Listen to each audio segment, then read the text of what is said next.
ശോഭാ സുരേന്ദ്രൻ.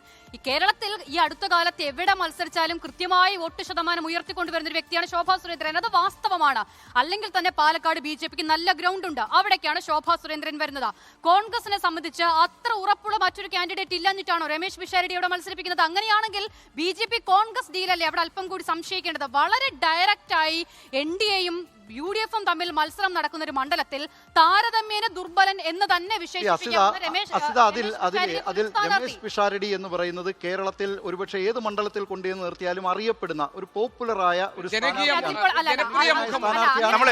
ഈ രമേശ് പിഷാരടിയുടെ വരവുമായി ബന്ധപ്പെട്ട് ഞാൻ പറഞ്ഞതല്ല അല്ലല്ല പക്ഷേ അതല്ല ഞാൻ ഈ സ്ഥാനാർത്ഥി ദുർബലനാണെന്നോ സ്ഥാനാർത്ഥി പ്രശസ്തനല്ലെന്നോ എന്ന് പറയുന്നത് അനുചിതമായ കാര്യമാണ്.